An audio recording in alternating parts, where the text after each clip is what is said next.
Once again good morning all of you. आज हम करने वाले हैं हिंदी वन का पार्ट 11, धरती कितनी बड़ी किताब। यहाँ पे हमें बता रखा है कि जो धरती की किताब होती है वो कितनी बड़ी होती है, कितनी ज्यादा रहस्य जो है वो उसके अंदर भरे हुए होते हैं। इस धरती पर बहुत कुछ हुआ है, मानव का जन्म हुआ है, उसके साथ में ही बहुत सारी चीजों का जन्म हुआ है। तो हमें इस धरती से पता चलता है कि यहाँ पे कितने कुछ बदलाव हुए हैं। अगर हम खोजबीन करेंगे तो हमें हर चीज की जानकारी बहुत अच्छे तरीके से और सुलभ तरीके से मिल जाएगी। बस हमें आवश्यकता है तो उस जानकारी को प्राप्त करने की। जैसे कि हमें यहाँ पे दे रखा है, सबसे पहले देखो यहाँ पे हमें दे रखा है, बातों बातों में चित्र देखकर बताइए कि ये कौन सा ग्रह है, ये आपसे किस प्रकार संबंधित है। यहाँ पे हमें चित्र दे रखा है तो हम सबको पता है कि ये किसका चित्र है, ये पृथ्वी का चित्र दे रखा है और हमसे इस प्रकार संबंधित है क्योंकि हम यहाँ रहते हैं। हमें अपनी आवश्यकता की सब चीजें यहाँ धरती पर मिल जाती है। और अगला प्रश्न देखो यहाँ दे रखा है, क्या अभी तक हमारी जानकारी में कोई अन्य ऐसा ग्रह है जिस पर जीवन है। क्या आप में से किसी को पता है कि हमारी जानकारी में हमसे ये पूछा जा रहा है कि किसी और ग्रह पर भी जीवन है क्या? तो किसी और ग्रह पर जीवन नहीं है। जितना कि धरती पर हमें चीजें मिल पाती है, ऑक्सीजन, पानी और भी जो हमारी जरूरत का सामान है, सब हमें धरती पर ही मिल पाता है। तो एक ऐसा ग्रह है धरती जिस पर हमारा जीवन बसा हुआ है। अगला दे रखा है कि हमारी पृथ्वी सौर परिवार का अनोखा ग्रह क्यों कही जाती है। सौर मंडल के अंदर जितने भी ग्रह दे रखे हैं उसके अंदर पृथ्वी का जो ग्रह है वो अनोखा कहा जाता है क्योंकि एक अकेला ग्रह ऐसा है जिस पर हमें सब कुछ मिलता है अपने जीवन को यापन करने के लिए, यानी कि बिताने के लिए। तो एक पृथ्वी एकमात्र ऐसा ग्रह है सौर परिवार का जो कि हमारे लिए उपयोगी है और जहां पर हमारा जीवन बसा हुआ है। आगे बढ़ते हैं हम नेक्स्ट पेज की और नेक्स्ट पेज पे हम देखते हैं कि हमें इस कविता में क्या दे रखा है। सबसे पहले तो देखो हम देखते हैं कि इस कविता को लिखा किसने है। तो जब भी आप कविता पढ़ते हो ना तो कविता को देखा करो सबसे पहले किसने लिखा है, अनवारे इस्लाम ने, ठीक है। और उसके बाद हम देख लेते हैं इसके शब्दार्थ को, ताकि जो कविता है उसमें जितने भी कठिन शब्द आएंगे तो हमें अच्छे से समझ में आ जाएगा कि कवि क्या कहना चाह रहा है। देखो सबसे पहले दे रखा है दुनिया। दुनिया का जो शब्दार्थ है वो क्या होता है, जग, संसार। और उसके साथ में ही आगे दे रखा है हिसाब। तो हिसाब का शब्दार्थ हम लिखेंगे लेखा जोखा। आगे दे रखा है बांचा। बांचा का शब्दार्थ होता है पढ़ना, कि जैसे हम किताब को बांच रहे हैं यानी कि पढ़ रहे हैं। जांचा यानी कि निरीक्षण करना।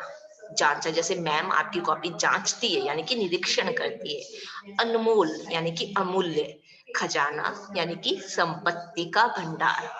इतिहास यानी कि अतीत की जानकारी, जिसको हम इंग्लिश में हिस्ट्री कहते हैं, कि जब भी हमें अपनी अतीत की जानकारी लेनी होती है यानी कि इतिहास के बारे में जानना होता है तो हम अपनी किताबों से जानकारी लेते हैं, नेट से जानकारी लेते हैं। माई, माई यानी कि माता।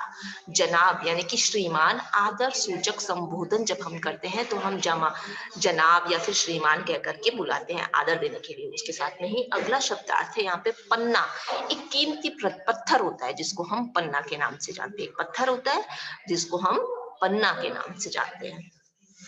स्टार्ट करते हैं हम इसकी कविता को। देखो कविता में हमें दे रखा है यहाँ पे,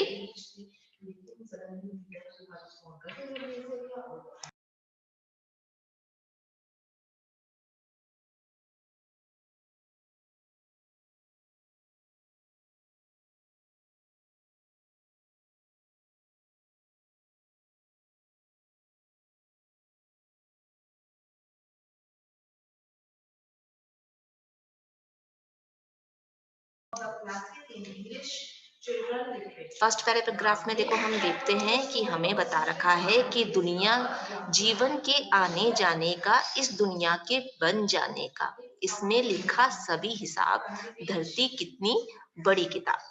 यहाँ पे हमें बता रखा है कि जो धरती है वो कितनी बड़ी किताब है। जीवन के आने जाने का, हमारे जीवन के आने जाने का यानी कि धरती पर जीवन का आना कब हुआ, कब इंसान का जन्म हुआ, कब जानवरों का जन्म हुआ, कब पक्षियों का जन्म हुआ, तो इसका जो भी हिसाब किताब है सब इस दुनिया में लिखा हुआ है। धरती कितनी बड़ी किताब, तो यहाँ हमें ये बता रखा है कि ये धरती की जो किताब है वो कितनी बड़ी है। इसमें हर किताब का लेखा जोखा लिखा हुआ है, यानी कि हिसाब किताब लिखा हुआ है कि दुनिया में कौन कब आया है, सब इस धरती पर हमें पता है। बस क्या जानना है हमें इस बात की, अगर हम जानकारी लेंगे तो हमें सब पता चल जाएगा कि इसका आविष्कार कब हुआ था, इंसान का जन्म कब हुआ था, सब कुछ हमें इस किताब से यानी कि धरती की किताब से पता चल जाएगा। खोल खोल कर बाजा इसको, देखा परखा जांचा इसको, निकला है अनमोल खजाना, मानव का इतिहास पुराना।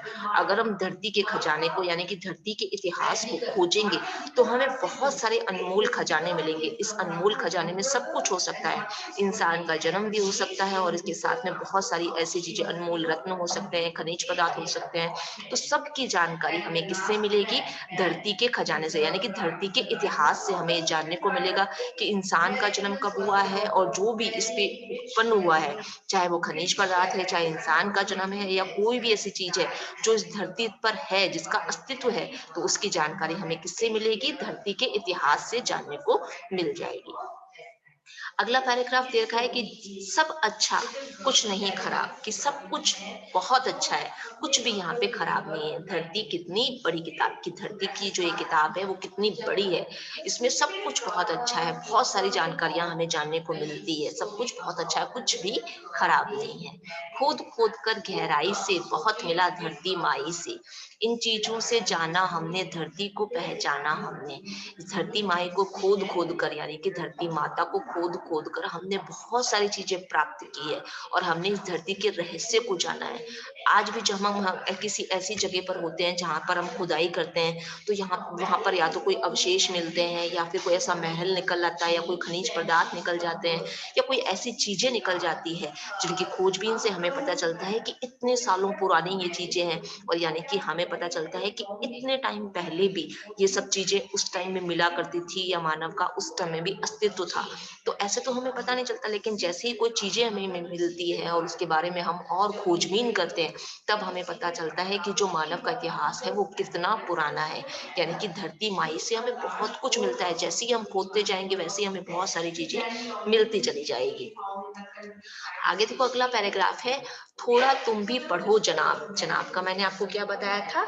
जनाब का होता है यहाँ पे कि जब हम किसी को श्रीमान या आदर सूचक संबोधन देते हैं तो उसको जनाब कहते हैं। धरती कितनी बड़ी किताब, कि आपको भी कहा जा रहा है कि जनाब यानी कि श्रीमान, आप भी इस धरती किताब को पढ़ो और जानो कि धरती पर हमें बहुत कुछ जानने को मिलता है। चांदी सोना इसके अंदर, हीरे पन्ना इसके अंदर, इसमें बीती हुई कहानी, इसमें छिपा हुआ है पानी। तो जब भी हम धरती को खोदते हैं तो हमें क्या क्या मिलता है? सोना चांदी मिलते हैं, हीरे पन्ना मिलते हैं, सब कुछ मिलता है हमें धरती के अंदर।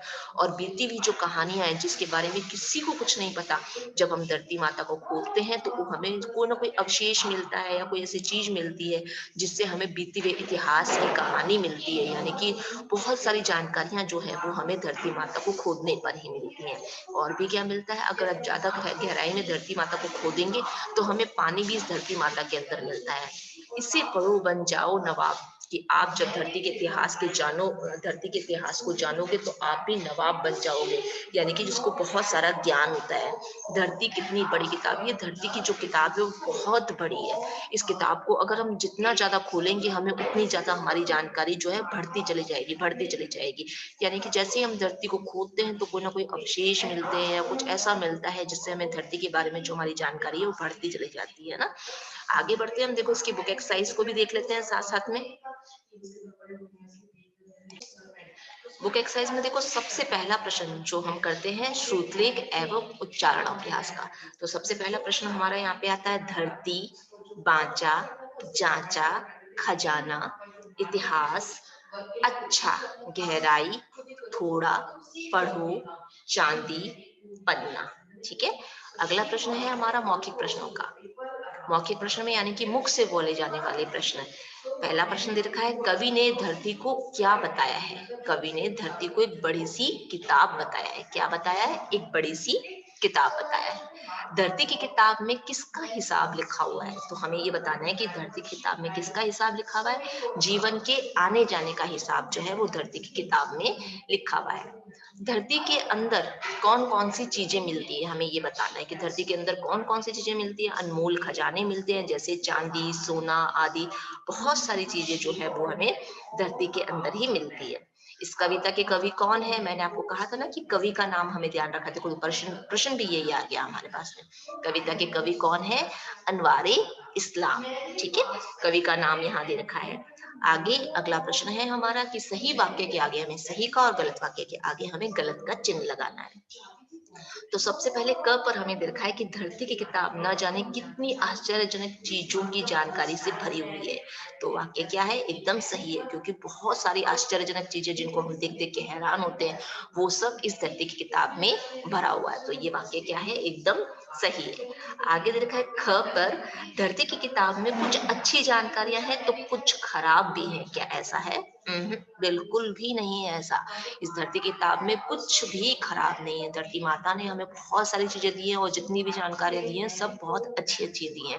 तो ये वाक्य क्या है? गलत है, इसलिए हमने गलत का निशान लगा दिया। ग पर दे रखा है कि धरती के अंदर पानी है जिसके बिना जीवन संभव नहीं है। तो ये वाक्य एकदम सही है, क्योंकि धरती की गहराई में जब हम जाते हैं तो हमें पानी की प्राप्ति होती है, और ये वाक्य एकदम सही है कि हम लोग पानी के बिना नहीं रह सकते। तो ये वाक्य भी एकदम सही है। घ दे रखा है कि धरती के अंदर खजाना है, यानी कि इसके अंदर खूब सारे नोट, गहने आदि दबे हुए हैं, क्या ऐसा है? कि इसके अंदर नोट भी बने अंदर छिपे हुए हैं और गहने भी छिपे हुए हैं, क्या ऐसा है? ये वाक्य एकदम गलत है, क्योंकि नोटों की भी छपाई होती है और गहने भी बनते हैं, तो हमें तो सोना चांदी वगैरह मिलता है। तो ये वाक्य एकदम गलत है। ठीक है, हमने गलत का निशान लगा दिया। ड दे रखा है कि धरती की गहराई पर खुदाई करने से जो भी चीजें निकली है, उन्होंने धरती को पहचानने में हमारी मदद की है। ये वाक्य एकदम सही है कि जैसा कि मैंने आपको बताया था, हमें कोई भी अवशेष, कोई भी पदार्थ मिलता है तो उसकी जब हम खोजबीन करते हैं तो हमें इतिहास के बारे में, धरती को पहचानने में हमारी और भी मदद होती है। तो ये वाक्य क्या है? एकदम सही है। आगे बढ़ते हैं हम। आगे देखो हमें दे रखा है नेक्स्ट पेज पे, कविता की पंक्तियां पूर्ण कीजिए। तो क में हमें दे रखा है एक फिलअप में एक लाइन दे रखी है, वहां पे हमें लिखना है और अगली लाइन लिखी हुई है। तो बस इसे 2 लाइनों में हम पूरा करेंगे। जैसे जीवन के आने जाने का, इस दुनिया के बन जाने का। ठीक है, इसको यहीं तक ही पूरा करेंगे। जीवन के आने जाने का, इस दुनिया के बन जाने का। तो आपको लिखना है जीवन के आने जाने का। ख में दे रखा है सोना चांदी इसके अंदर, अगली लाइन हम लिखेंगे हीरा पन्ना इसके अंदर। ठीक है, फिर अगला प्रश्न हमें दे रखा है कि नीचे दिए गए वाक्यों को कविता के क्रम के अनुसार हमें लगाना है। जैसे कविता में क्रम आया है वैसे ही हम इस पंक्तियों को पूरा करेंगे। तो 1 नंबर पे हम लिखेंगे कि धरती की पुस्तक में बीते हुए युगों की कहानी लिखी हुई है, और 2 नंबर पे लिखेंगे कि धरती की किताब को बांचने, देखने, परखने और जांचने पर मानव सभ्यता के पुराने इतिहास का हमें पता चलता है। 3 नंबर पे हम लिखेंगे कि धरती की खोदाई से हमें बहुत कुछ प्राप्त हुआ है, और 4 नंबर पे लिखेंगे कि धरती के अंदर सोना, चांदी, हीरा, पन्ना आदि है। 5 नंबर पे हम लिखेंगे कि धरती के अंदर पानी भी छिपा हुआ है। इस क्रम में हम इस कविता को पूरा लिखेंगे। और आगे देखो प्रश्न दे रखा है एक शब्द और वाक्य में, आपको पता है कि इसे हम कॉपी पार्ट में करते हैं, और आगे दे रखा है हमारा निम्न प्रश्नों के उत्तर हमें 2-3 वाक्यों में देना है, तो ये भी हम कॉपी पार्ट में करते हैं। तो हम आगे बढ़ते हैं भाषा और व्याकरण की ओर। भाषा और व्याकरण में देखो हमें दे रखा है भाषा और व्याकरण में अगला पेज देखो हमें दे रखा है 108 का। 107 पे भी हमें कुछ दे रखे हैं जिसकी पीडीएफ का एक पेज यहाँ पर ब्लैंक है। ठीक है, तो उसको मैं आपको सेंड करूंगी, और पहले हम कर लेते हैं इसको 108 पेज को। 108 पेज पे देखो यहाँ पे दे रखा है खजाना, उसके हमें क्या लिखने हैं? यहाँ पे पर्यायवाची शब्द लिखने हैं। ठीक है, दुनिया और किताब का पर्यायवाची रह गया है, तो हम यहाँ पे पहले करेंगे खजाना। तो खजाना का हम लिखेंगे पर्यायवाची भंडार, कोश, निधि, संग्रह। सोना का पर्यायवाची हम लिखेंगे स्वर्ण, कनक, कंचन, कुंदन।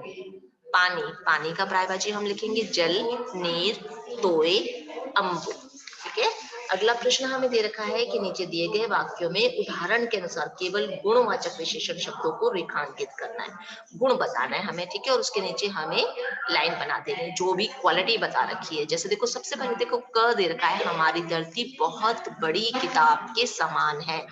तो किताब का क्या गुण बता रखा है? बड़ी, तो हमने बड़ी के नीचे अंडरलाइन कर दी, इसको रेखांकित कर दिया। ख दे रखा है कि धरती की किताब में मानव का डैश इतिहास लिखा हुआ है, यानी कि पुराना इतिहास लिखा हुआ है। तो क्या इतिहास का क्या बता रखा है? गुण पुराना, तो हमने पुराना को रेखांकित कर दिया। यह किताब अनेक अद्भुत रहस्यों से भरी हुई है। तो अद्भुत अनेक अद्भुत, यानी कि अद्भुत भी हो सकता है और अनेक भी हो सकता है, तो जो हमने आगे वाला है उसको चूज कर लिया।